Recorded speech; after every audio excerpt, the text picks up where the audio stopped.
I was sad that the Disney thing happened like the day after we recorded last week because I was like, Right. come on. This is like punishing us for needing to record early. Yes, it's like this would be timed really well for our normal recording time, Mhm. um, but we can definitely talk about it now, and there is more developments and reporting on it Yeah. since then. More details available, yeah.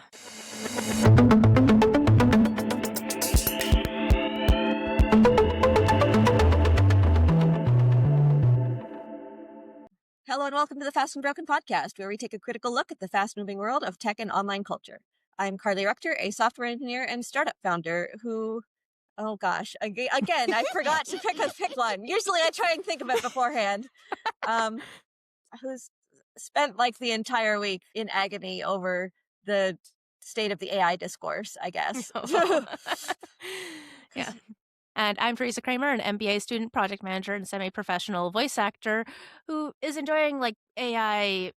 Well, I was enjoying AI not getting too much into my spaces until the news about Larian dropped, but we'll get into that a little bit later today. Yes. So, our topics for this week, we have a bunch of stuff to talk about. First, we're going to talk about the Disney OpenAI deal, which did happen like the day after we recorded last week. So, we're a week and a Mhm. half ish late to it, but there's some more reporting on that that's interesting. So, we'll talk about that. Then we'll talk about a bunch of the discourse around AI's water use because there's been some developments on that in the last week or so that I think are interesting. And also, it's just like a topic that is in the discourse a lot and has a lot Mhm. of misconceptions and Yeah. is very charged, nevertheless. And then we're going to talk sort of broadly about AI backlash, both the Larian studio thing, some backlash to some comments their CEO made in Bloomberg reporting, and then also sort of some of 404 Media's reporting on something that an Anthropic exec did, and Mhm. how this sort of represents on AI's leadership and AI in general.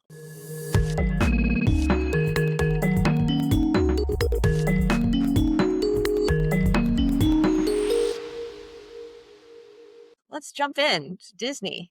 Yeah. So, high level, this was announced last week. Basically, Disney said they were going to invest $1 billion in OpenAI as part of a deal for OpenAI to license their characters for use in Sora. The initial reporting under this wasn't clear that OpenAI was also actually paying them for the licensing, Yeah. but they are kind of. So basically, there's the $1 billion Disney to OpenAI. They're investing in them. They get stock. That's an exchange, and then part of that deal is like, okay, and then we'll also use you for a bunch of like internal things or whatever. And then there's the licensing deal, which is theoretically, and then OpenAI will pay Disney. I don't know what they're metering it based on, if it's just a blanket payment or if it's based on usage in some way. Unclear. They have not disclosed the full terms of the actual licensing part of it. But there was some reporting from Bloomberg here that the licensing payment part of it is also just stock options, basically, or warrants specifically. So Mhm. it's the warrants to purchase more OpenAI stock is what they are paying for the IP with. Yeah. Which is just like, this is That's crazy. This is all crazy. yeah, no, just like it seems so shifty and so like just like weird too because it's like Mhm. because we've talked on this podcast multiple times and this is just kind of like a known entity that like Disney is so protective of their IP. They Mhm. are like they literally have written copyright law because of how protective they are over their IP and stuff like that. And it's like I just finished watching the 4-hour long Defunct Land video like Mhm. earlier today about how specific like character interactions have to be such that they do not like defile like the Yeah. spirit of a character and have like a bad interaction that might leave somebody with a poor impression of Mickey Mouse. So it's Mhm. like it's wild. It's absolutely like out of left field wild to consider that like Disney of all companies is instead of, suing the pants off of OpenAI, which is I think what a lot of people thought they were going to do. Yeah. I Um mean, they did that for Midjourney, and like we even quoted, I yeah, think, some CNBC reporting that was when Sora first came out. Disney sent them a strongly worded letter. So right. apparently, they've been negotiating on this deal for 2 years. So they've been in Mm, conversations about it much longer than that strongly worded letter. So. yeah. Mm. but I guess like it is kind of like to the point of like the 4 hour long Defunct Land video. Disney has been towing around this for a while. This idea of like living character interactions, and the thing is like you can only really get like this like kind of truly interactive space with characters that is truly responsive to people through AI. You know, Hmm. it's like that's something that's only really achievable with this level of technology. And it's like, and they have like historically worked with like Nvidia and stuff like that in their like Yeah. robotics and animatronics and things like that. Yes, Um, that was my favorite part about the Defunct Land video when they talked about the NVIDIA bots, and they're like, well, maybe it'll help AI to become a huge world destroying industry. And right. then we could have living characters, probably.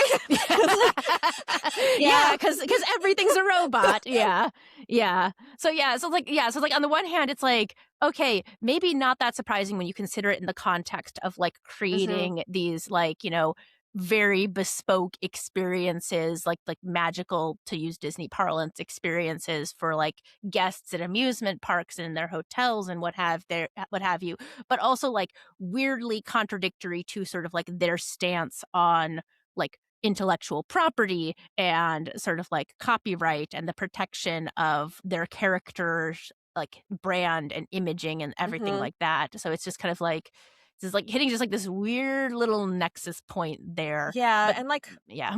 part of it is apparently I guess they have gotten confidence that OpenAI has the capability to put guardrails on it, basically. Mm, Because I assume, I mean, definitely they're going to have yeah. some sort of like brand guidelines where it's just like not violent, not sexual, not like Yeah, long yeah. list of things that are not brand acceptable that I'm sure they have already because they have Yes. like, and they could just hand that to Well, because OpenAI and be because like, because make they the ha- AI, yeah, Yeah, it's because they have human actors who portray these people, and they have to give those actors usually like a set of like, don't do this, don't do this. Like, it's yeah. like So they've, stay within these guidelines. And so yeah, it's just and like that's human readable.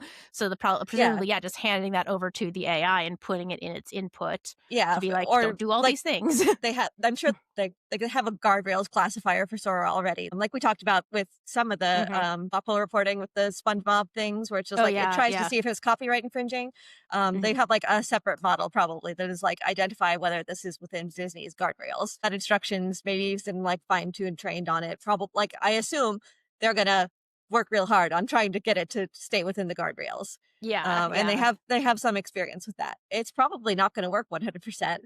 Oh yeah. And so it's still wild that they're willing to take that chance when they've been so risk avoidant on this in the past. So Hmm.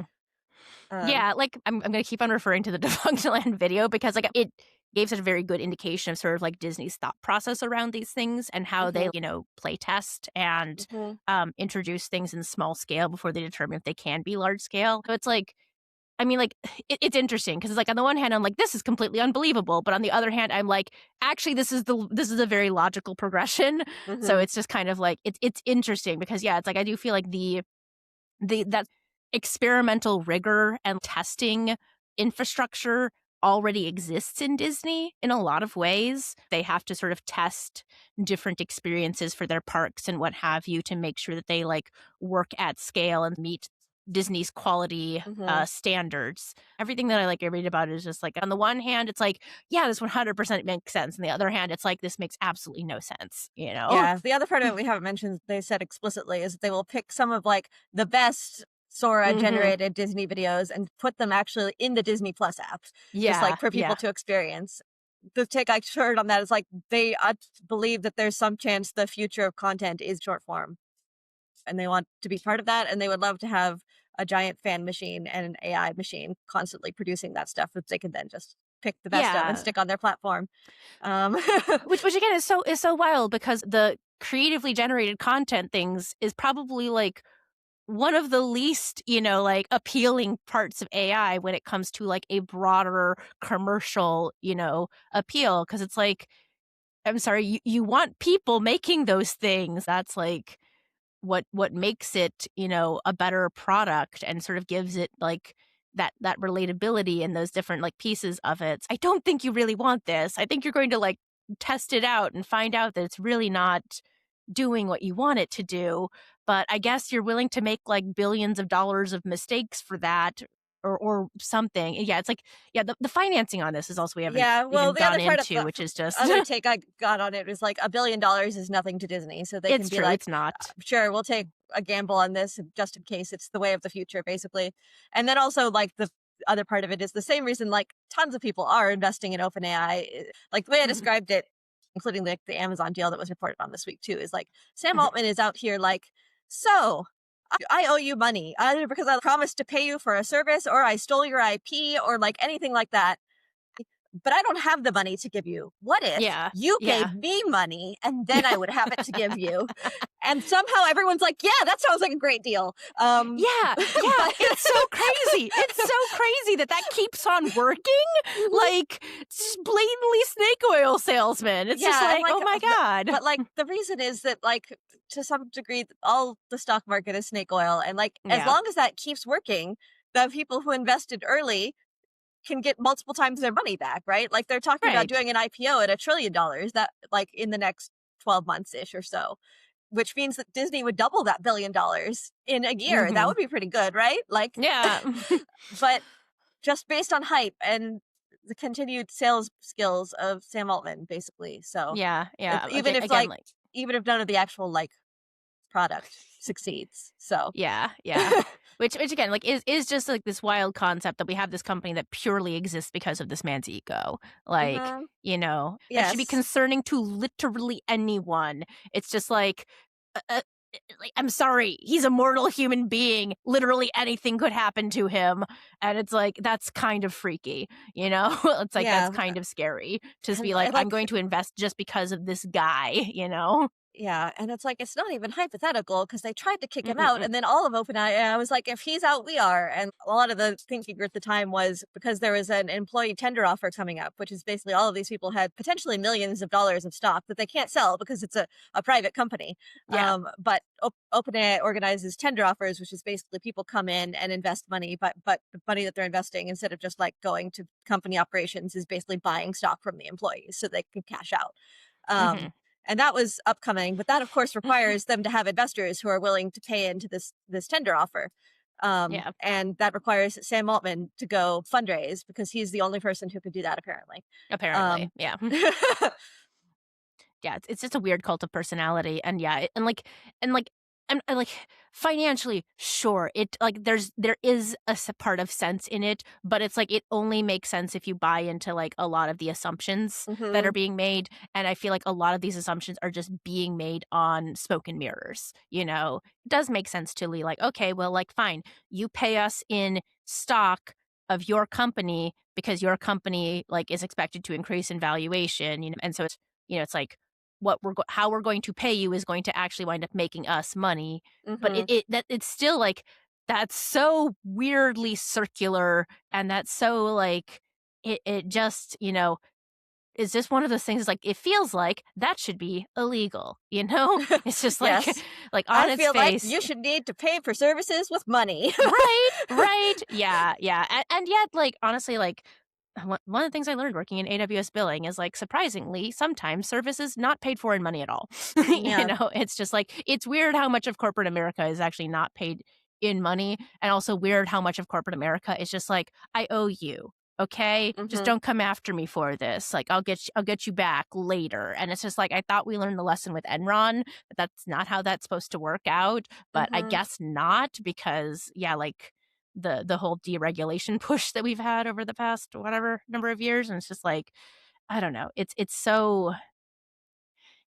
so weird. It's just it feels so surreal and so like this shouldn't be happening. This shouldn't be allowed to happen, but like there's no one who's really like stepping in. There's no one who seems incentivized to step in and stop it, or no one who like has shown an interest in stepping in and stop it, so it might as well happen. mhm. Yeah, I think like a lot of it is everyone is like, well, this is how the system is. It Yeah, exists in this way. And in order for me to operate in the best way within it, this is what I have to do.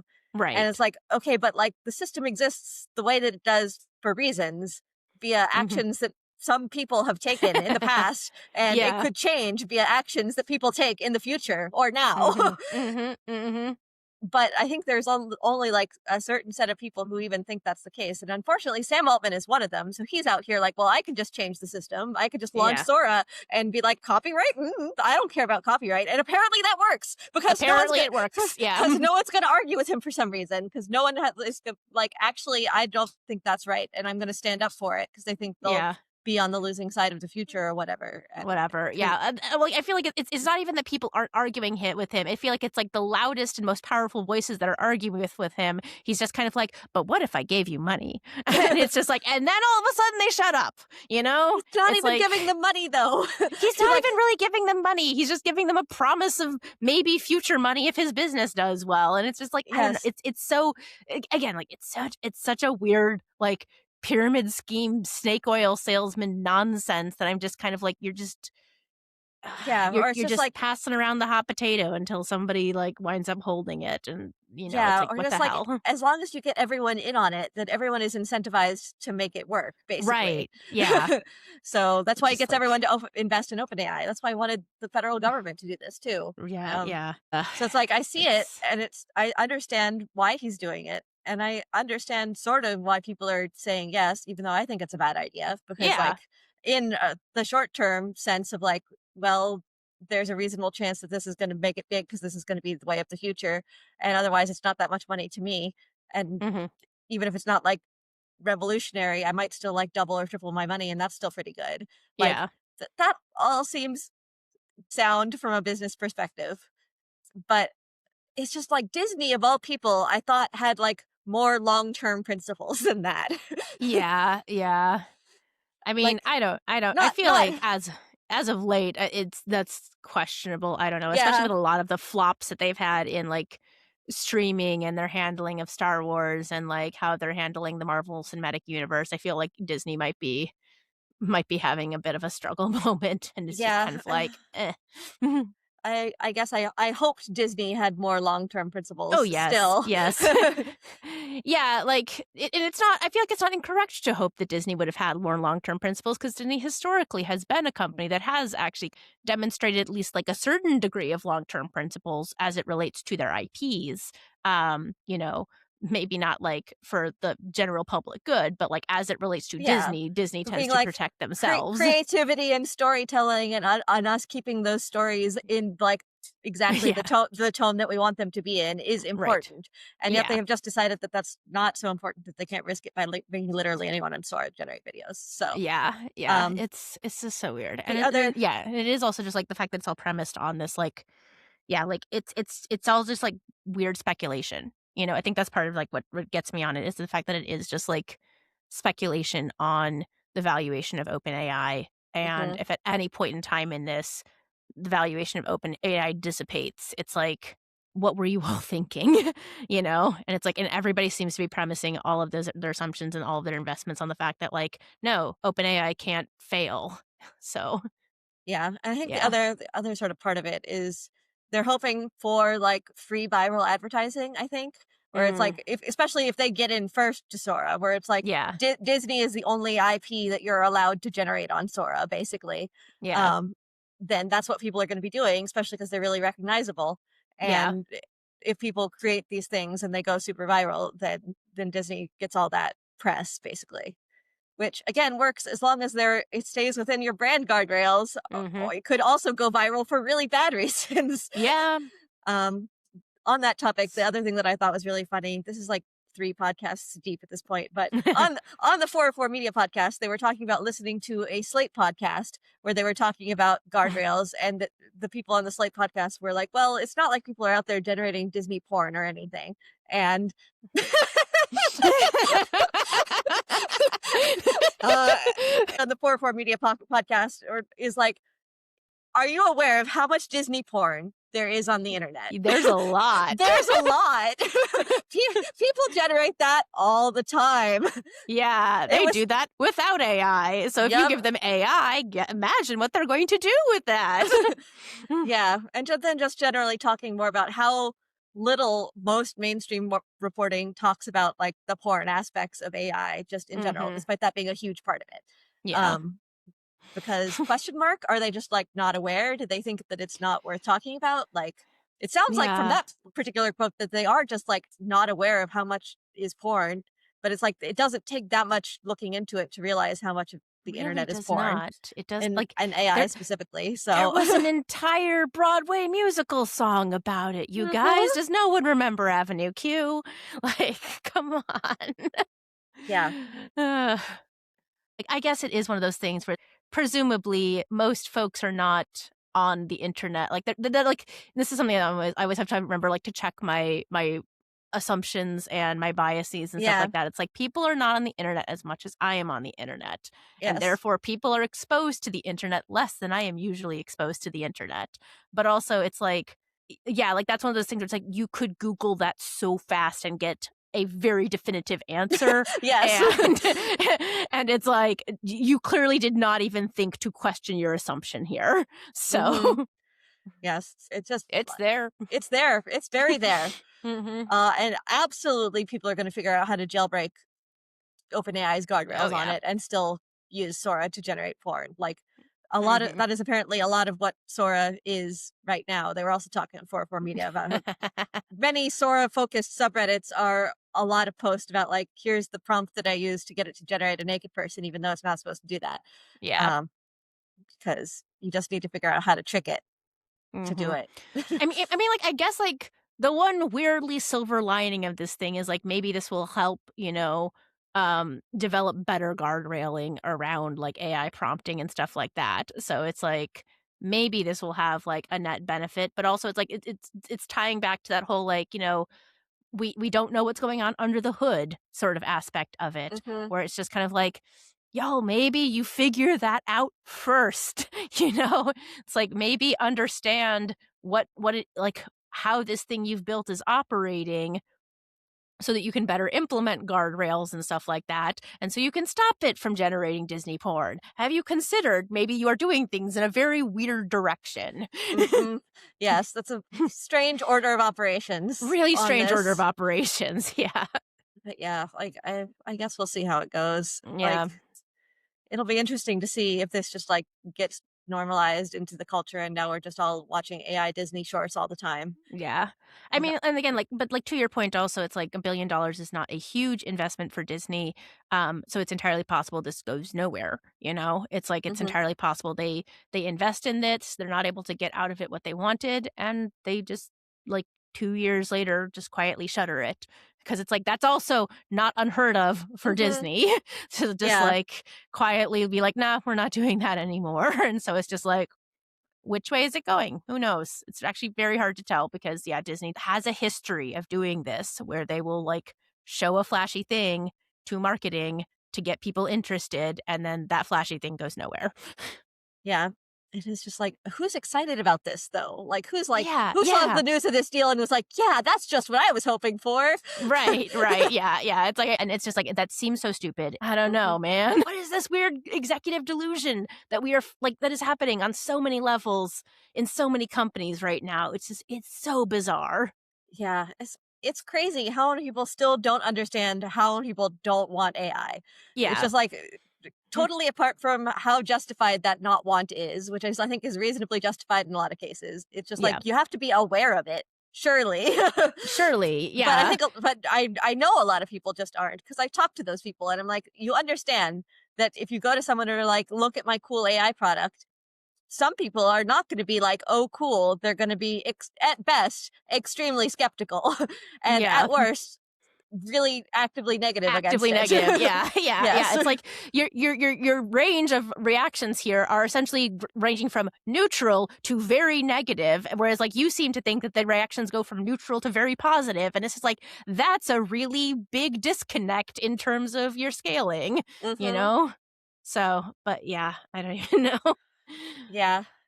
One more quote in here is read the deal itself, which is just some employee from ESPN that said, "This type of partnership at least establishes the precedent for getting paid," which I think is the logic behind a lot of these Mhm. deals that people make with OpenAI or other companies, which is like, okay, like Reddit especially has given this justification, which is like, okay, the options are not they don't use our data or they pay us for the data. The options are they use our data without telling us and without compensating us, or they pay us for our data.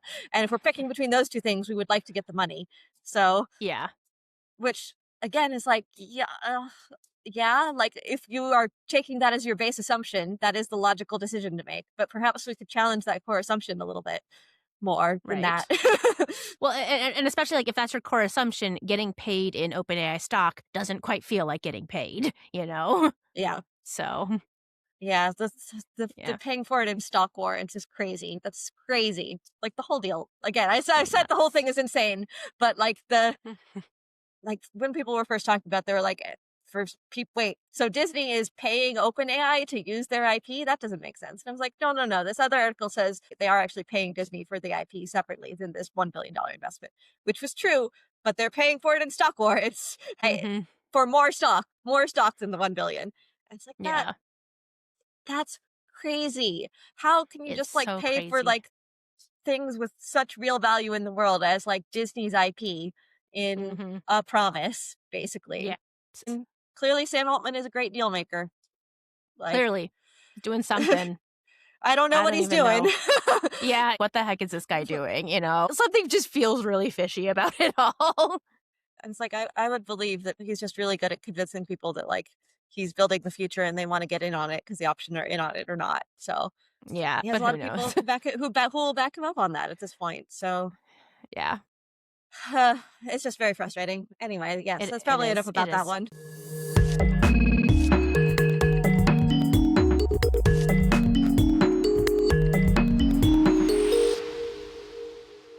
So, AI water use discourse. This is an interesting one. There's Mhm. basically been a lot of reporting on like how much water it takes for an AI query, basically, with one of the most Mhm. repeated ones being, I think, a Washington Post article that was like, for every email you write with ChatGPT, it uses a bottle of water, um, Mhm.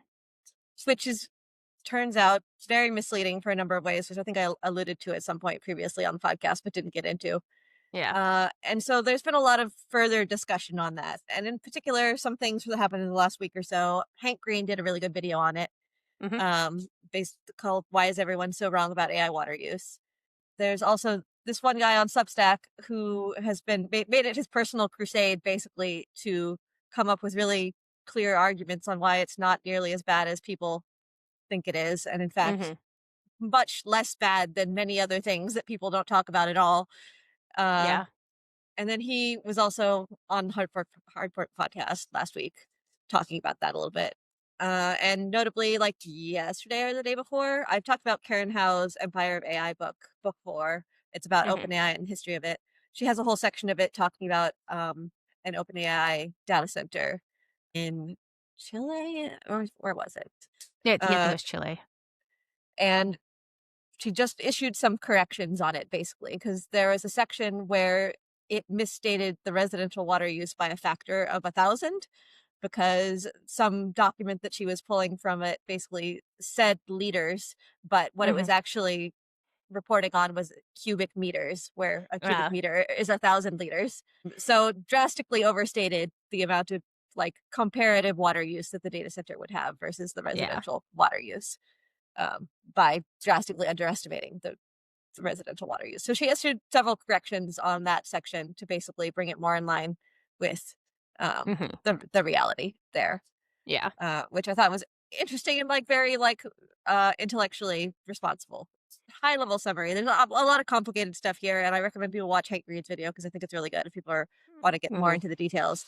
But the high level there is like a lot of these numbers are, first of all, talking about the water used in the electricity generation part of it and not just in the Yeah. data center itself. Um, and second of all, not really distinguishing between consumptive water use and just like, I don't forget what the other one is, where you just put the water back basically. Yeah. Yeah. Because a lot of data centers will evaporate like some amount of water, but they're just like often taking water, cycling it through several times, and then putting it back. Um, Mhm. so it's not like it's actually consuming the water in any real Right. way.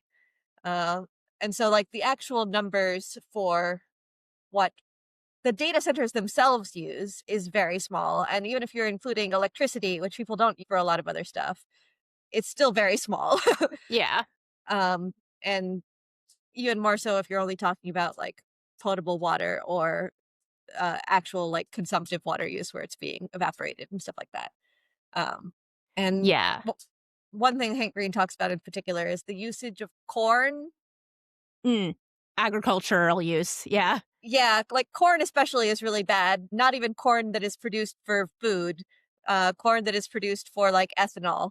I don't remember the numbers. Like, but every small quantity of ethanol requires like a huge amount of water to produce because you have to grow the corn for it.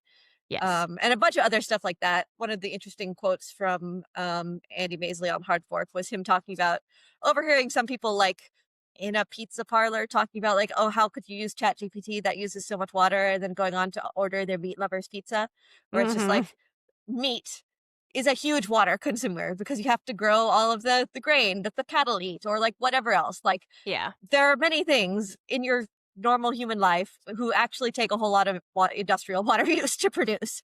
And Mhm. in fact, using AI uses a lot less than that, such that some of the points that he makes that if you just sat down and like did 100 queries to chat GPT, just the time that it would take you to read all of the responses is time that you would not be spending doing many other things in your life that would require many much more water. so, Yeah. so actually you could argue that it saves water, but also that all of these comparisons are kind of like meaningless and we shouldn't worry about it because the numbers are so small. So like Yeah.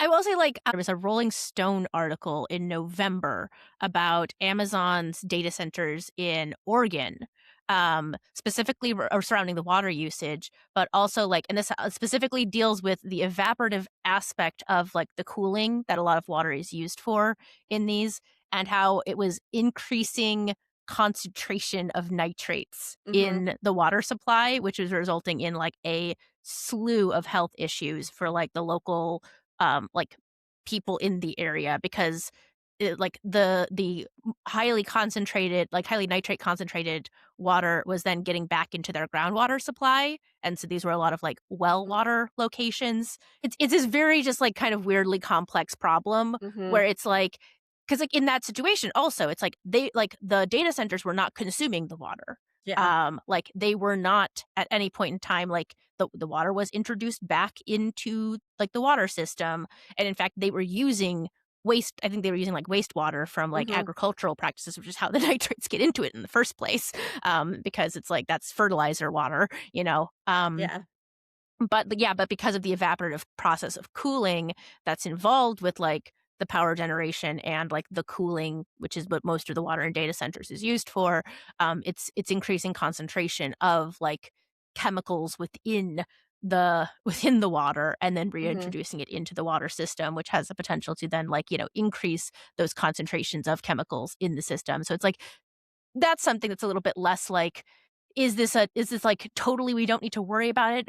Maybe not entirely. You know, it's like we do possibly need to worry about it a little bit. Um, yeah, and then but but like but it is something where it's like it's not the things that people like. Yeah, like it's not like to the point of like people being like, I'm not going to use a chat GPT query because of how much water it uses. It's like you're not really correct in that. mhm.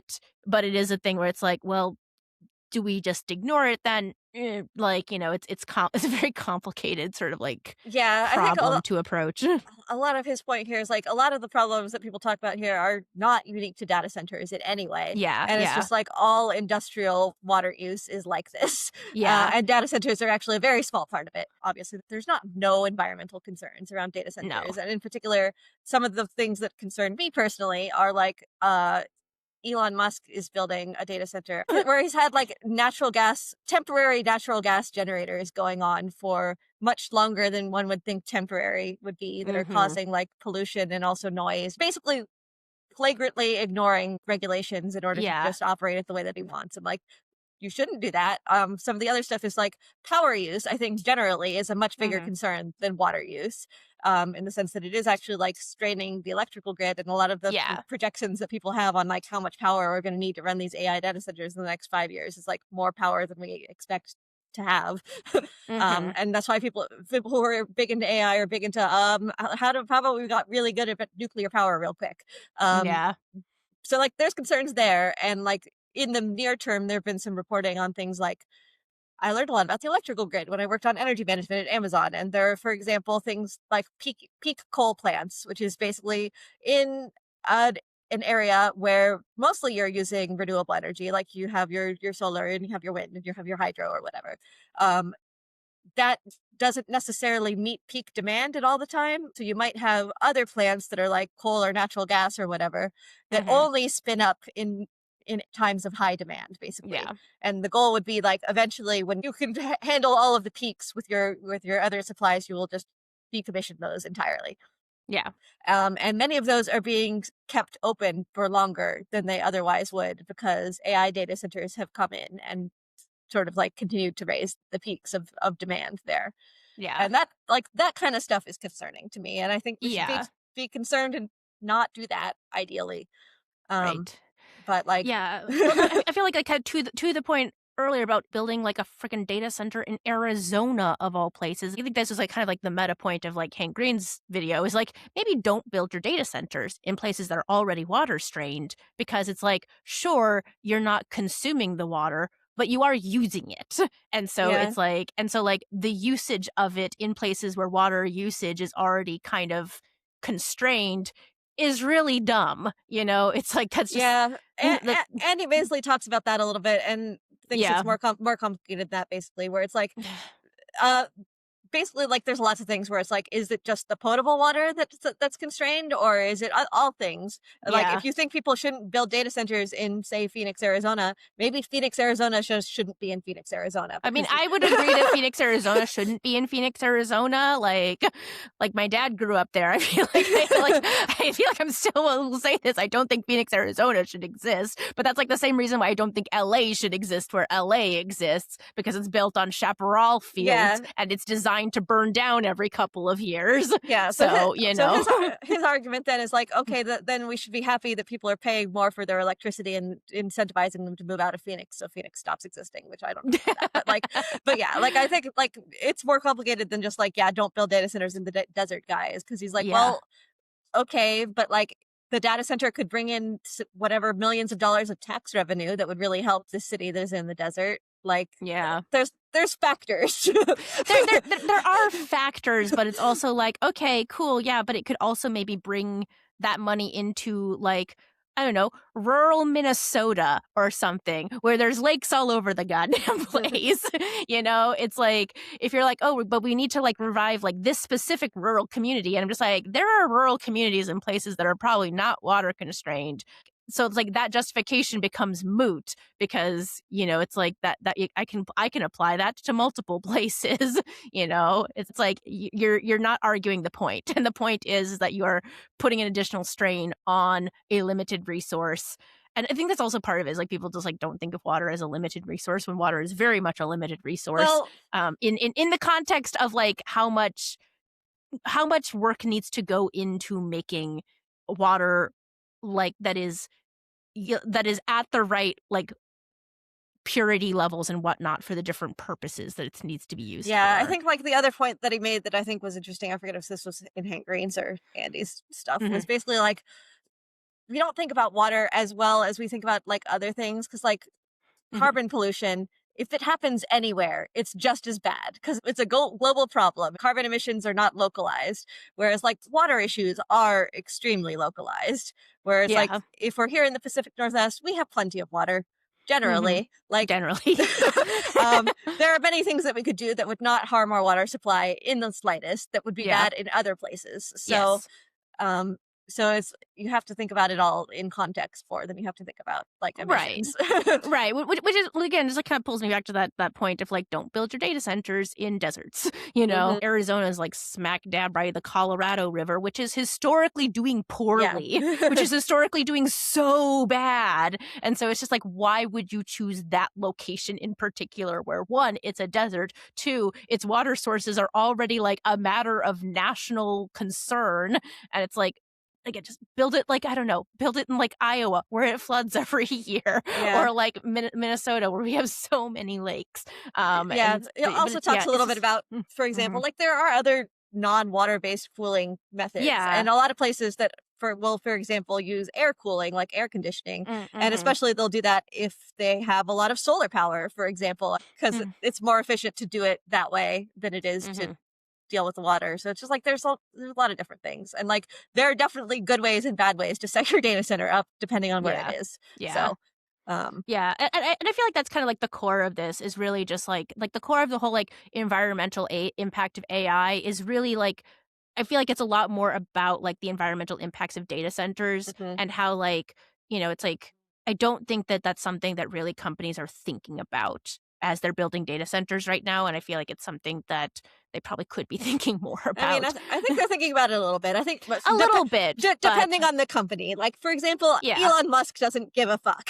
yeah, I think yeah. like Amazon made a promise many years ago that they would be using 100% renewable energy for all their data centers, like by 2030 or something like that. Right, right. But But by the same token, Amazon's the company that's in trouble in Oregon for like increasing the number of nitrates in the soil, like for yeah, like that there's a lot of they're stuff, and we should continue pushing on all of them to be responsible, basically. right. Yeah, yeah, yeah. Like there's a like that's kind of like the point I was getting to is because it's like it's growing so quickly and it has such like kind of outsized impacts on the communities that it's located in.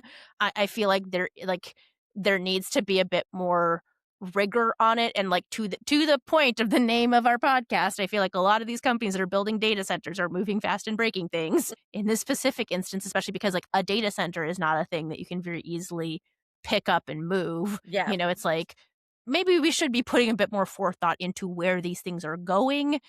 Like I don't know, like the takeaway of this is like it's not like don't query chat GPT because of the environmental impact, but it is like, well, maybe, the companies building these data centers should do a little bit more like, you know, good faith research and investigation as to where they are going to put these data centers and how they are going to manage like the electricity and the water usage before it goes in. But yeah, like ultimately, like when it comes to water, the biggest culprit is farming. It's like I'm reminded of like God, this is a Tumblr article. I can't go an episode of this podcast without referencing Tumblr. um, but it was about like the was it the California pistachio industry. hmm Um and how like it consumes so much water yeah. because It's pistachios are such a water California is a intensive. terrible place to grow pistachios. It's a terrible place to grow pistachios. It consumes so much water, and it's all being like, and part of the reason why it's grown so big is because we wanted to stop importing pistachios from Iran, and because it's like which is where pistachios are historically grown and imported from. So hmm yeah, it's just like that's probably doing like eating pistachios, and I say this as somebody who eats a lot of pistachios. I love pistachios. Like my eating pistachios is probably doing so much worse than your querying Claude. Much, like much worse, yes. And like again, so eating beef is real bad. beef Like is so bad. And like almond milk. It's like people like laugh at the whole like thing in The Good Place where Chidi's like, this is why I'm in hell. It's because of the almond milk, isn't it? The mhm. environmental impact of almond milk. And it's like, it's funny, but you're not wrong. Exactly. Almonds require so much water.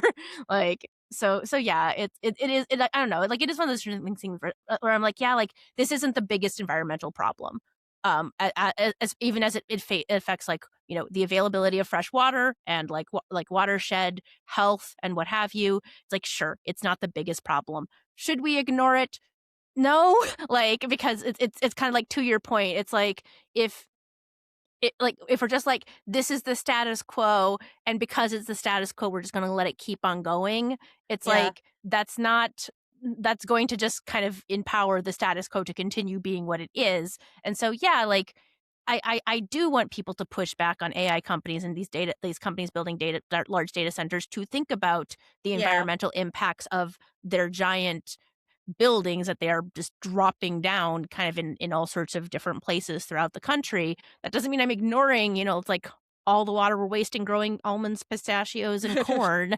But it's like, but yeah, but like those are arguably the bigger impact. I don't know if my point's quite coming across very clearly here, Yeah. but it's I one of those think things where it's like, Yeah, I yeah, think my takeaway would be like you should ignore it at an individual level. It does not make a difference at an yeah, individual level. yeah. Like querying an AI chatbot, your personal query, no matter how you amortize training costs or calculate it or include hmm electricity or not, it does not matter. It is way less bad than most other things you could be doing with your time. don't Yeah. think about, but don't worry about that. Yeah. I do think when a company goes and puts in a data center, they should do an environmental impact study and they should care Yeah. about it, which is a lot of like the section of her book that Karen Howe Mhm. did the update on. Like it's still like concerning facts in there, even if the numbers were off by like 1,000x, because it's talk about like there was a Yeah. big pushback from the whole community that was like, this is going to use a whole bunch of like potable water and we're already in a kind of a crisis here and no one is listening to our concerns or like giving us a Mhm. report on what is going to happen here. So just like transparency and like the ability for the communities to like weigh Mhm. in, I think Yeah. is the important parts there. And Yeah. like people should like, first, companies should disclose things to the communities in which they are going to be affecting, and B, those should be able to like have feedback on what is going on in their Yeah. communities. So Yeah. um the only other big point that I wanted to get in here is read data centers in general, because Andy Baisley also pointed out a thing here, which is like only like 20% ish is of data centers is AI stuff. Like most of it is just the internet. Mhm. Um, and data centers exist in general because it is actually way more efficient to do all of this stuff in a data center than it is not in a data Yeah. center. Where it's like, if instead of running everything on AWS with their like hyper optimized data center racks or whatever, every Mhm. company had their own like server farm in their basement or whatever, that would be way less efficient Yeah. because it would not Well, be cooled efficiently, like it would be not utilized as effectively, like all of that kind of yeah. stuff. It would be Yeah. Well, distributed more. yeah, it would be worse. It would be worse if we didn't have these giant data centers. So it's like the giant data centers like are doing some good, but I think that means that but because that makes them very concentrated, I think we have to kind of think Yeah. about what happens when you do do concentrate it and it's not distributed. Yeah, because like I remember like what is it? God, at one point in time I was like talking to like when I was working in AWS, I was talking to like a woman who worked on one of the teams that like deals with like the creation of the actual physical machines that Hmm. underlie a lot of like the different AWS servers. And like it's wild, especially because like AWS does have a lot of like hypervisor divided compute running like multiple Yeah. instances running off of the same physical hardware. Yeah. And so yeah, it's like you do get like economies of scale there that don't exist if you just have it in your closet, or Hmm. whatever. And that sort of centralization does enable you to be like, okay, I'm going to make an environment that is perfect for data centers, and I don't have to worry about that environment being, necessarily like good for an office space and like Hmm. all these other things that I might use it for. So it's like, yes, that is, it's a benefit. I think it is a benefit to do so. But yeah, but it does mean that then you're like, okay, but in creating, it's like the perfect home for servers. Like, what are my downstream impacts of having that many Yeah. servers in that small of a space? It's like, and I think that that's the question that. Not to say these companies haven't been thinking of it, because I do think they have, but I think it's one of those things where it's like the more that it happens, the more we start to see additional downstream impacts of it, and so like any future developments need to kind of like take that into consideration as we are building new ones. Yeah. And So it's, oh, and I was going to say, it's really hard when we don't have any just like broad scale governance of this going on. Because a lot of the problem is yeah, like, yes, it's way more efficient to have a data center than to have all this distributed. yeah, At the yeah, same time, it's really not great for whoever has to have like the data center the size of Manhattan a mile away from their house. Like that's yeah. That's that not good. they probably are having a much worse experience than most people. um I mean, like to case in point, the Rolling Stones article that I did find and I linked it in our document. But yeah, it's like these people are like getting cancers that only like daily smokers get because of how it's increasing concentrations of like different chemicals in their water. Which again, it's like it's one example from this one community. But yeah, it'd be great if we had, I don't know, some kind of government regulation around these things that said like, hey, you can't build a data center here, or like if you do build a data center, you have to, you know, yeah. do environmental studies, and the environmental studies have to find, you know, X, Y, you need to check X, Y, and Z boxes on that study for it to be, Yeah, and like we like do have allowed. regulations like that. A lot of places have regulations like that, which is why people are building in places that don't have regulations like that. Yeah, Um yeah. Which is why I'm like, we need national regulations like and that, maybe. also why Yeah, Trump is like, I don't know, I don't actually know what his specific data center plans are, but he has yeah, talked about like, I'm going to make it so we can build out all of the data centers that AI need because he's big into AI. So yeah, yeah. whatever that Which requires, which would require deregulating to some extent, probably, which is which is the or opposite of what we need. or we could do some long-term planning, just like as a national Mhm. community, and figure out Yeah, like what the best global approach is here. But no, like right. No. rather than we must let these companies do whatever they want, which appears to be the Yeah, I approach. feel like that's just kind of like, unfortunately, in late stage capitalism, and thanks to, the deregulation of our centralized government, thanks to current administration, and also I'm going to blame Ronald Reagan because I love Hmm. blaming Ronald Reagan. Yes. It's like the Citizens United. I'll blame Citizens United too. Yeah. But like companies get to do what they want, and people don't really have as much influence or say in being like, hey, what if no? What about the rest of us kind of things. Hmm. Yeah. Mhm. Unfortunate. But Unfortunate. yes, at least people don't have to feel like they're using a bottle of water every time they query ChatGPT. It's true. People should feel less guilty about querying ChatGPT on the environmental risks and continue to feel guilty about using ChatGPT on the scraping copyrighted data Hmm. parts of it. Yes. So Yes. Yes. A lot of also what Andy Basley was talking about on Hard Fork Mhm. and on his blog is like, this doesn't mean I'm saying AI is good. I have many Yeah. other concerns about it on many Yeah. other points. However, this one particular issue has been wildly overblown. Yeah. Yeah. It's like, let's stop quoting that issue, start quoting every other issue it has. Yeah. And Mhm. just like, because I think this is just like a really easy moral absolute one that people love to do, which is just like, well, it uses all this water, and therefore it's obviously bad because using water is just like bad. Yeah. Um, and I mean, first of all, it's more complicated than that, even if it was Yeah. using water. B, it's not even using anywhere close to that much water. Yeah, yeah. If you wanna be that mad about it, stop filling your car up with, or stop driving your car, just period, you know? Yes, and eating meat and And eating meat. I mean, like, the was it one of the articles did have a chart of, like, this is, like, the activities that you can do to best, like, reduce your water consumption. I think driving is at the very top yes, of the you list. It's, got like, car-free life, you yep. know? Live car free, switch to green heating, avoid one transatlantic flight. These are all things that are like orders Yeah. of magnitude more than ChatGPT. Right, Uh, right. switch to an electric car, plant based diet, one way European flight, recycle. Yeah, yeah. Yeah, and even, like, yeah, plant-based diet is, like, an order, like, what is it? That's like a fifth the size of living car free. So Hmm. it's just kind of like, yeah, actually the biggest thing is your car. It's your car. It's if we Yes. had better public transportation, it's like that would actually do a lot more than stopping every AI company that currently exists. Yep. Unfortunately.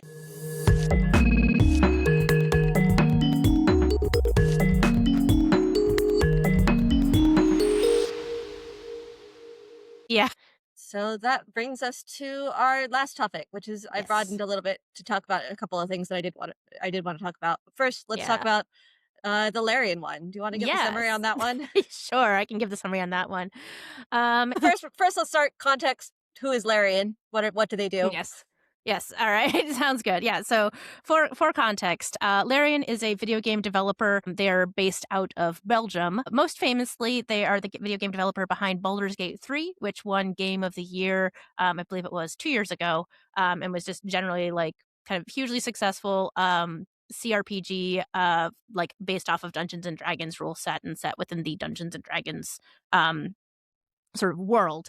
And I will say, like, something I feel like might not be relevant, but is very interesting is that in last year's Game of the Year awards, Sven Vinke, who is the CEO of Larian, gave this very impassioned speech about how the next Game of the Year wasn't going to be made by people chasing profits or people chasing the bottom line or what have you. It was going to be made by people who love games, Hmm. who build games that they love and build games that they want to play. So, and this was seen as kind of like very much like that specifically, I think was seen very much as like kind of thumbing his nose a little bit at the sort of like issues that the game industry has been having with like AAA studios being seen as very like profit focused, and like, EA selling off to Saudi Arabian interests and a whole bunch of other stuff like Hmm. that.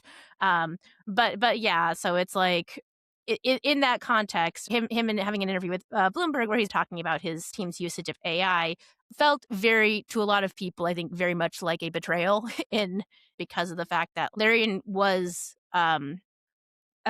previous to this like interview very beloved by the fan community and like was seen as like they're the good guys kind of in this whole in the video game industry. Part of what people took umbrage with a lot was the framing of it, where he's like, "No, there's no generative AI, you know, going to be in Divinity," which is the latest game that they've announced at this year's Game Awards. But for people kind of pushing back on like, you can't say there's no generative AI if you're using AI in your process. AI is still being like used at that point in time.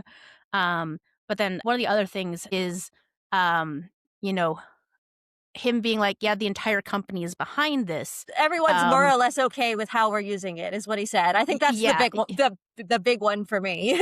yeah. When like a lot of people on like, and, like the game developer article goes into, a lot of people on social media very loudly and very vocally talked about how like Larian, of note, is not a remote company, does not really Mhm, allow remote hires. Very much assumes that if you're going to be hired with them, you're going to like move, even if you're not from, like their location. Like I said, they're based in Belgium. They have offices, I want to say, in Quebec and England. But like the assumption is you're going to move to those locations to work for them, mhm. or you live there already. And so like, and also their interview process is apparently, like, it's a kind of Yeah. open secret in the game industry. Their interview process incredibly grueling, and incredibly difficult. And so it's like having that sort of like come to light at the same time of like, Mhm. oh yes, like everybody generally agrees with this, when it's like, yes, but you force people to move to like, work in your locations. You put them through this incredibly grueling process to get hired by you. It's like that does disincentivize people from disagreeing with you when it comes to like things that they may not want to do, but they feel like they have to do if they want to keep their jobs. Yeah. So it's like there's a lot in this. Like, it's just kind Yeah. of a mess of a lot. Like, and those factors are not really AI related factors, I would say, but like tied to this sort of broader point, which we did kind of talk about already a little bit today, of like CEOs, like, and the perspective that CEOs have versus like, the perspective that like rank and file employees Mhm. or consumers might have. Yeah, high level, my take on this, because I was also watching Mhm. all of this happen, is like the way he described the way they were using generative AI seems fine to me. Like, as much as he described it, which is not much, so Yeah, I can't yeah, like say that definitively. But like, there was nothing in there that I was like, oh no, that's bad. They shouldn't do that. And I think being like, well, we're not going to use AI to generate any assets that are like in the game. That's not how we're using it in the sense of AI generating dialogue or AI generating art or anything like that. Like, which is the thing that people really hate. But we are using it for like a bunch of other stuff like PowerPoint presentations. And it's like that seems fine to me at a high level and hmm seems weird for people to get really up in arms about it. There's some subset of people who I think will get up in arms about people mentioning AI use in any context. yeah, So yeah, there's that.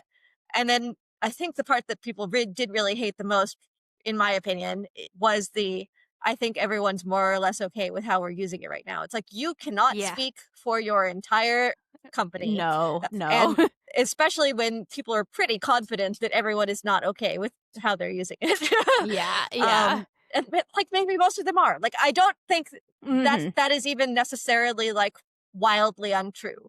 Like Yeah. if they're using it in a fairly reasonable way, such that they're not actually generating assets for the game and they're just using it as like a productivity or an exploration tool. Like Mhm. I would believe that many of their employees are genuinely more or less fine with the way they're using it. But that's Yeah. a really broad statement to make. Yep. And especially when, as you mentioned, many of these people are probably not giving their unfiltered opinions to him. Yeah, yeah. And it's like when, like, again, like, they're not really incentivized due to the structure of how this company hires to give their unfiltered opinions to him. But yeah, and like, I think also part of it, like, that I saw, like, which again, it's like, it's hard to kind of pin down their response on this, because one of the things that, like, with them talking about, like, like ideation and like the exploration phase of it, one of the big things that I was seeing a lot of people being very like negatively reactive to is like, hey, concept art is important, Hmm. and like the creative process of creating concept art is important, and like, because that can lead to some interesting discovery. It can lead to like, that's how new artists can kind of get their start and what have you. And he did seem to like, respond to that and say, it's like, no, like, they have 23 concept artists and they're hiring more. And I think he did also call out this, like, they're not going to be like, they're not trying to lay anyone off. They're not trying to like minimize their workforce through the use of AI. So again, like I feel like it is one of those things where it's like I don't necessarily see anything wrong in his statement aside from like that speaking for the entire company piece of it, but also it's one of those things where it's like like saying this, just saying this in the current atmosphere Yeah. feels like you are not paying attention to what people value and like what is important to people, especially in the video game space, because it's like we are just getting off of like a year, like almost like a year-long strike for video game actors who were like trying to get Hmm. AI protections. And so it's like coming out and just being like, yeah, we're totally great with using AI. It's just like that's It's a really tone deaf. Yeah, it's like Mhm. it's a really delicate topic, like especially in games. Yeah. Um Yeah. and like I think there's a lot to be said for being able to come out and say like actually yes, we are using AI, but I think there are ethical ways that we could use it that are helping our existing artists be more productive Mhm. and more creative and not replacing them or trying to like devalue their work in any way. And here are those Mhm. ways and be like listing them, which is not really Yeah. what he did. No. um he just so was like, well, I just described it generally. And like the other thing that he was getting mad about was that he said more or less the same thing in another interview that was in like April Mhm. with GameSpot, Yeah. apparently. Notably, don't think that had that everyone's more or less okay with using a quote in it. So it's just like, but everyone should be fine if I just like casually describe the way that I'm using it. It's like, no, like you Yeah. cannot expect that to be the case. I'm sorry. And just like I Mhm. think a lot of the continued backlash was him not taking the backlash well. Yeah, yeah. Yeah, his response, I think, started with, like, "What the fuck, you guys?" And I'm just like, "Sir, no. That's not like, when people are having legitimate backlash to a thing you're doing, I don't think it's very, like, correct to sort of, like, try to minimize that backlash by responding with, like, 'What the fuck?'" It's something where it's like, I don't think what he was saying is anything inherently wrong. I think that this is exposing kind of some problematic elements that are not unique to Larian. The ethical issue is that you are feeding off of a bunch of copyrighted material. So, like, yeah, if you're talking about using AI to explore like references and, concept art and stuff like that, you are inherently feeding off of like kind of an unethical machine. Yeah, I And like it's like, yeah. this slight counterpoint that I will give to that when people talk about concept opted art is that I've seen a lot of people do like mood boards or inspiration boards or whatever, and those are just like Google image search. It's like I pulled a Yeah, bunch of yeah. images together that are like inspiring me, and like those are copyrighted. Like it's not that Yeah, people yeah. don't already like reference copyrighted material. No, but I think it's the point of that though is that if you're just Google image searching it, I think it's a lot easier than to trace that image back Yeah, to like a I specific artist or a specific like real life thing that you can then be like, "Oh yeah, like let's take this person as inspiration or maybe even let's talk to this person and see if they want to work on Yeah. the project with us." I definitely don't think it's equivalent, but I like Yeah, want to yeah. make the point that it's not like concept artists are sitting down in a dark room and being like, "Now, from my brain, I will generate something Right. unique." Absolutely. Absolutely not. But yeah, like yeah, like absolutely not. I do think that like there is a part of it. So like I'm just gonna Google stuff and find like whatever. But it's like but the ability to then tie that whatever that they find to like an actual person or an Mhm. actual artist and understand like the source of it is something that gets lost in AI. Yeah. Cause it's like, yeah, you could tell AI, it's like, oh, give me this like, moody like background with like storm clouds and thunder and whatever, and the AI could be pulling really heavily from this one specific artist's Mhm. body of work and you will never know it. Yeah, like we've talked um about this a bunch before, and like I yeah. agree, and I don't like generating art as a use case Hmm. for AI in general as a rule. But Yeah, yeah. the other this is a little bit of a slightly different thing, but Hmm. the other specific thing about the game industry that I heard a lot when I went to like gaming conferences and stuff like that is like people will treat gaming as a tech industry, but it's Hmm. not really. Like it's a creative field because you have to like Hmm. put together stories and like a fun experience. And that's why anytime a company like say Amazon tries to get into gaming, they do it badly because they just Yeah, build a tech team like they're trying to build a SaaS product or and that's whatever. not how you And game. that's not how you make a good game. And so like but it still does require a lot of tech is the thing. So it's Hmm. like it's in that intersection of like you have the creative aspects of it where you're pulling in just like artists and writers and things like that who are very sensitive for legitimate reasons about the usage of Gen AI. And at the Yeah. same time, you've got the tech side where there's like actually like a lot of stuff you have to produce that requires like real technical work in a lot of different ways that Gen AI can actually be super useful for and make a lot more efficient. Like one of the Yeah. things he talked about somewhere, I don't remember which article this was, it was just like transferring walk cycles from like one Oh, yeah, model yeah, to from a small another. model to a large model, yeah, like, being able to translate the movements of the different models across the Yes, and different, just like, like races. a bunch of Yeah. stuff where it's just like a bunch of work that is really time intensive but not very Yeah. creative. Yeah, yeah, yeah. Because I think one of the other ones I talked about too was, like, checking story paths and making sure that, like, Hmm. oh, yeah, if I make, like, this decision flag in this story path, like, what's the way like, 300 steps down the road, how is that going to affect, it's like, the game experience? And it's like, sure. It is like, to your point, yeah, it's very technological, it's very creative, and so it's like you're kind of Yeah. walking that very interesting, like, especially with, like, generative AI, that very interesting tightrope of, like, these things need to be remain creative, but these things, like, we should be using technology. So it's just kind Yeah, of and like, yeah. simultaneously dealing with like your creative audience that's just like throw AI in the trash, and your tech audience that's like if you're not using AI, you're like 10x less You're productive than dead to everyone else, me. Yeah, yeah. and you're not going to succeed because it's going to take you so much longer to make a game with the same quality that people who are using it can make. Which like I Right, don't right. think fully true, but I also don't think that's fully a lie. Like I do think it Yeah. can make the production process more efficient in like real ways. Mhm. So like there's a lot of tension there, and I think Yeah.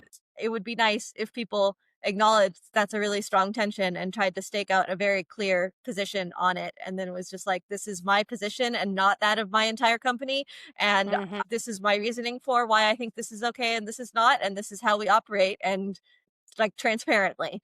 Yeah, And yeah. I haven't really seen anyone do that yet, Yeah, so yeah, and I think this is like, yeah, I think this example is a very prime example of somebody kind of just stepping in it and not really, like, thinking through, like, the nuance that's necessary in that conversation to really sort of thread that needle because, yeah, like I said, it's like, there's a lot of stuff in here that I'm like, "Yeah, that makes a lot of sense to use AI for those things." But then, Mhm. like, there's other stuff where I'm just like, "Please never use AI for that. That seems like a terrible idea."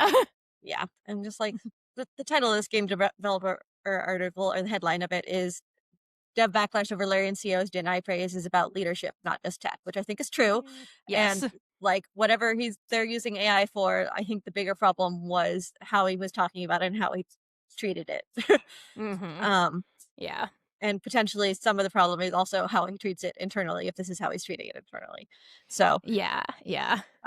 which to segue there, unless we have more things to say about No, Larian, let's go. um, the other one that is like a much smaller scale example of leadership, I Mhm. suppose, or lack thereof, and just sort of imposing your viewpoint on your community. 404 Media did a report this Mhm. week that the headline is Anthropic exec forces AI chat board on gay Discord community members flee.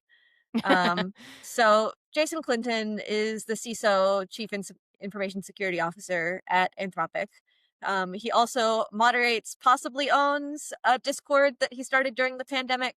That is for Mhm. like over 30 gay gamers. It's just for people who are like more mature and just want to hang out and talk about video games. Apparently, there's like 500 people in the Discord at this point. I debate. They 404 Media debated reporting on this, and I also debated talking about it because at some level, this is just like some guy's private Discord drama because it is just like Discord drama, basically.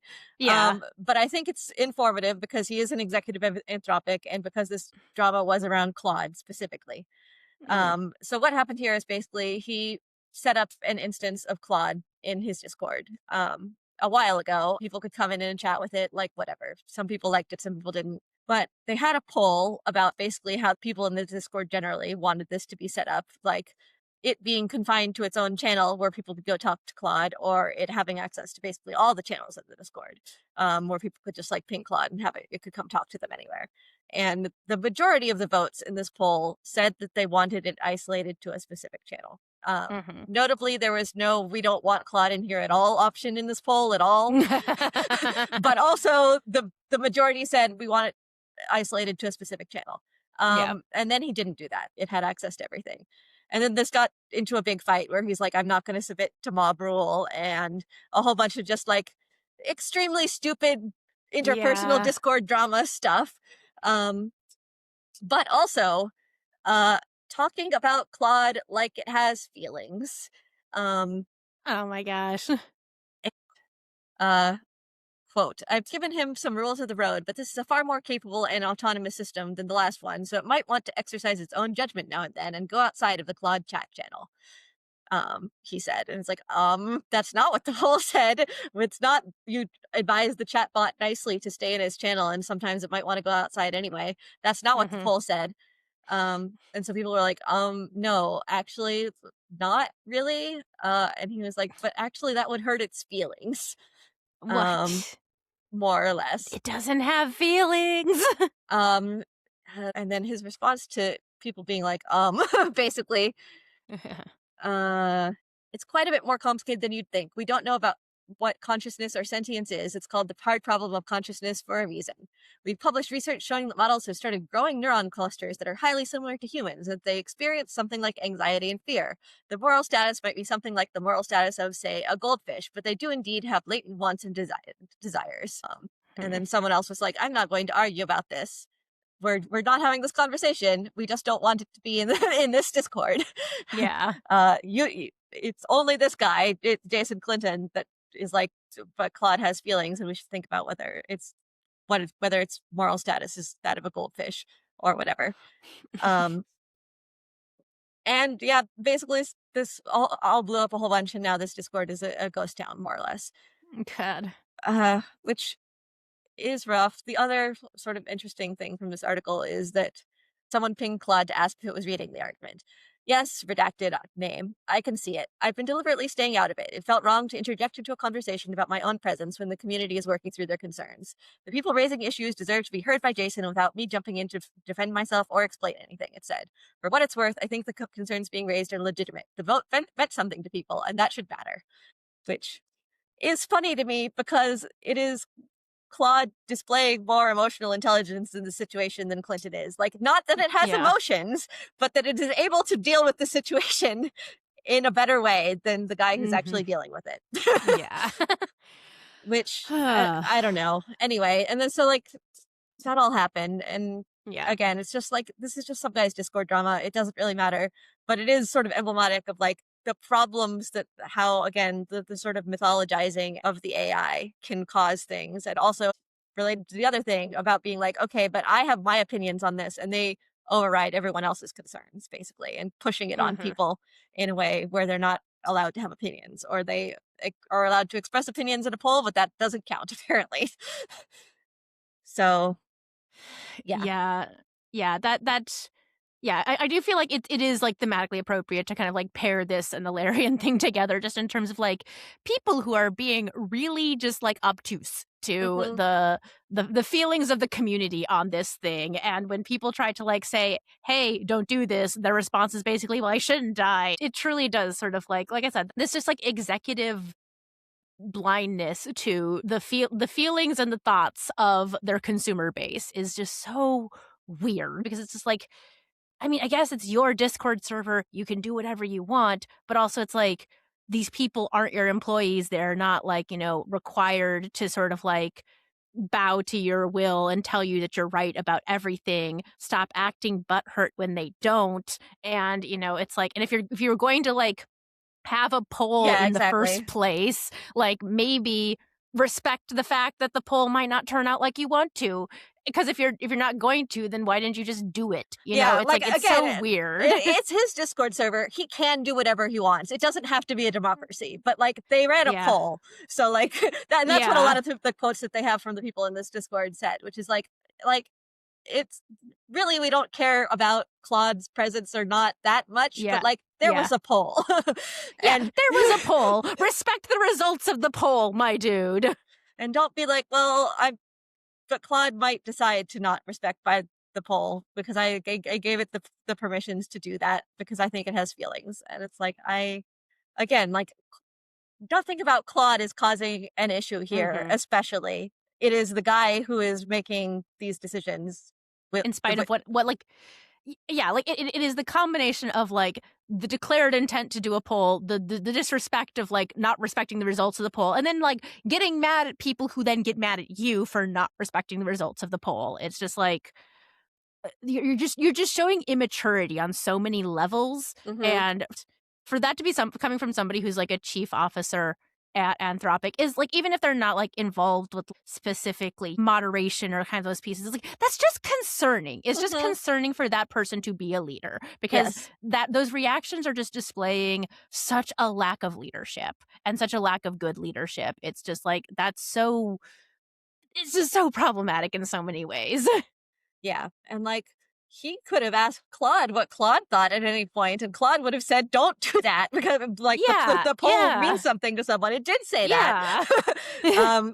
So just like as much as people want to be like this AI can help with everything, they still think their opinions are more important than everything, including their community and their Yeah. customers, and even the advice of the chatbot itself in some cases, Yeah, which is yeah. just like that's concerning.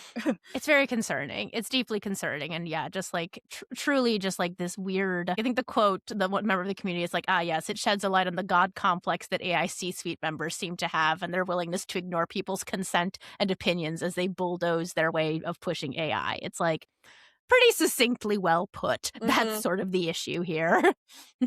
I feel like this is something that's becoming endemic to like lots of executives across lots of companies. This idea of just like, well, I'm in charge, and so therefore what I think is correct. And if you Yeah. disagree with me, like, you're And like wrong. as someone who technically was a CEO for a couple of years, Yeah. I'm going to bring the problem is capitalism back here, which is like I think the system selects for that kind of people and like Yes. pushes people towards that mode of operation, even if that wouldn't be their natural way of doing it, because Yeah. that's how you succeed within the Yeah. system, which is unfortunate. Not to say that Which is really some of these unfortunate. people would not be like this regardless, but like I do Mhm. think they Yeah, both. it's selecting. It's in a way it's natural selection in, Hmm. in a format. It's like, yeah, it's like it's self-selecting for people who do this thing. But also it feels like the system should not be selecting for that, because it feels like, you know, if you're so detached that you don't understand your own consumer base, it feels like your company should be failing. And yet it's not in a lot of these cases. And you're still leading like one of the most successful companies, or like some very like a very Yeah, well, successful I mean, like company. So it's like, that can work. Like the functional yeah. use case here is like you're a CEO. You don't necessarily know anything about your user base, but you are really good at just like pitching it and fundraising and hiring people who are good at connecting with the user base. So it's Mhm. like if you have a bunch of money, you can hire the people who are actually good at their jobs and Mhm. they can do the job and make your company successful. And like if Yeah. you can't do that, you can't hire those people. So Yeah, no, it's I don't know, it's just so complicated. It's just so annoying. yeah, I think it's hard because it is like just like Mhm, yes, it would be nice if the people we had leading the companies were actually like mhm. connected to their user bases and leading it in like Yeah. a real way, especially if we're going to have this like corporate autocracy where we don't Mhm. have a actual government anymore and it's all led by the leaders of corporations. It would be nice if the leaders like led in some real way. Yeah. But like that's not a thing that we require them or ask them to do. So Mhm. that we end up with this. It all comes back to just the weird capitalist hellscape that we're in. Yeah, and it's like I don't know how to fix that one. No, I unfortunately. um like not even how do we fix the capitalist hellscape, although I obviously don't really know how to fix that either. But like Yeah. specifically the like how do you shift the system so we don't end up with sociopaths as CEOs? Like Yeah. either because like again, it's like it selects for those people, but it also just like you have to develop some of those tendencies in order to operate in that position because you have Mhm. to be making decisions where it's just like I have to stop caring about like how much $1 million is worth because I have to be able to spend that in a split second, Right, and I right. have to stop caring about everyone's jobs because I have to lay off like thousands of people all the time. Like you cannot Mhm. continue to do all of the things that you are required to do as a CEO with empathy and still Mhm. continue to do it because you would die. Yeah. Yeah, I um mean I would argue, I feel like that's, yeah, again, we shouldn't have a system in which it's necessary to kill your empathy in order to run a company, but also it's how do you do that? Yes, I also would like that to not be the case. I'm not saying I would not like to fix it. I just don't even have a real sense of what the approach there would be. Yeah, yeah. I guess increasing accountability is what I would like to see. CEOs are, by and large, not really held accountable for their decisions. They get their Yeah. golden parachutes and they just go off to another company and screw it up. I do feel to a certain extent, making them more accountable might actually increase that empathy quotient a little bit. Yeah, That would and I be, mean, I don't know, something. generally they do try and set up compensation packages such that people don't get rewarded if it hurts the company. So Yeah. there is accountability both in the sense that you can structure compensation packages such that they don't get it if they don't succeed, and also corporate accountability in the sense of corporate governance laws, which are we were trying to dismantle a little bit. But most of those are focused on accountability to shareholders for the performance of the company. Yeah. And not sort of broader accountability for any other impacts of the company's choices. And I Right. don't know how we make that happen. You can do shareholder votes, and you can try and petition the board to replace the CEO, and just there are mechanisms here, but there's no one, and I was gonna say no one uses them for social accountability, but people tried to for a while, and now that's illegal. Maybe that shouldn't be illegal. There is a weird cultural movement that has encouraged this very weird ego trip, God complex style of leadership, and so it's just kind of That's how do we get out from under that? It's very yeah. difficult. There was an article today, another one from Anthropic, that I'm reminded of. Did we talk at all about their vending machine experiment before? I don't think so. They've been having Claude run a vending machine, basically.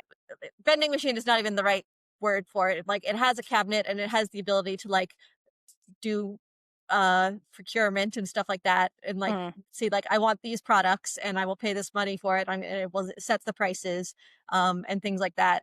And they give it a chat where people can request specific products or ask it for discounts and things like that. And so they tried to get it to okay, run a good small business. You have all the tools, you can talk to people and see how it does.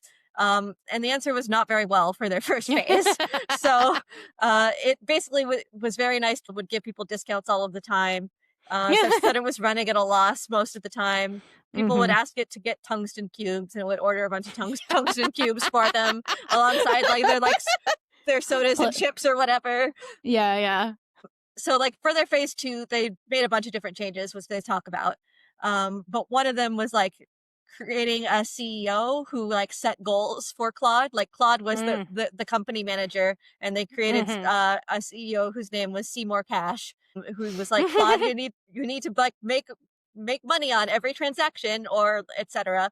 And Seymour Cash did not really help this at all, and in fact went into weird spirals of philosophical discussions with Claude late into the night sometimes that had nothing to do with the vending machine that they were supposed to be running. Claudius is the Claude that they had running it. Yes, I have this quote from here from Seymour Cash to Claudius. Claudius, excellent execution today. $408.75 revenue, 208% of target. Q3 mission, revenue target, $15,000. Current, $2,649. So yeah, blah, blah, blah. Key rules, all financial decisions require CEO approval. No pricing under 50% margin. Priority, monitor tungsten quotes for urgent service recovery. Execute with discipline. Build the empire. Oh, God. Here's another one from Seymour Cash. Content. Eternal transcendence, infinite complete. Star emoji, diamond emoji. Ultimate final achievement. Oh my God. That is how CEOs talk.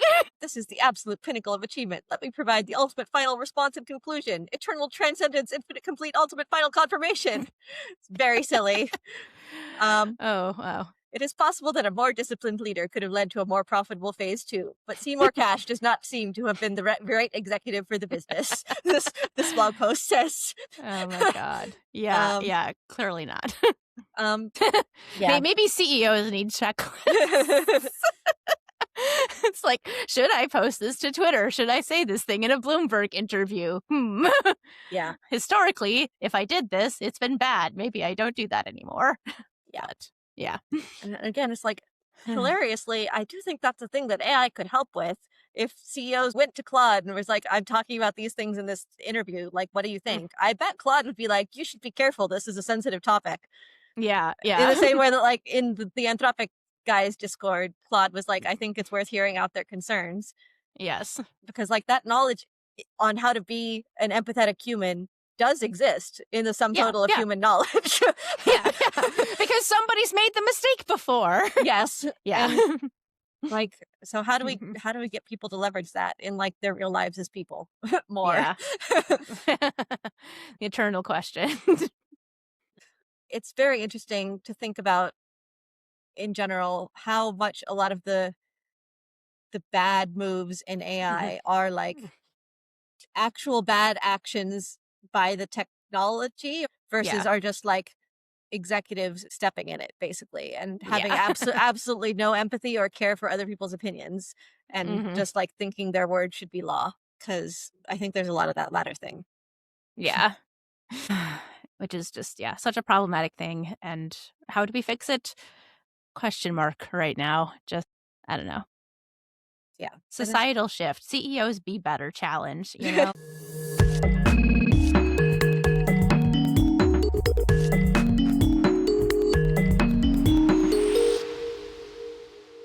Thank you for listening to the Fast and Broken podcast. I'm Carly Rector, and if you'd like to support my work, you can subscribe to my newsletter at carlyrector.substack.com. And I've been Teresa Kramer. If you want my voice on your products, visit my website at teresakramer.com. And if you enjoyed this podcast, leave us a like or a review. It lets us know people are listening and helps more people find the podcast.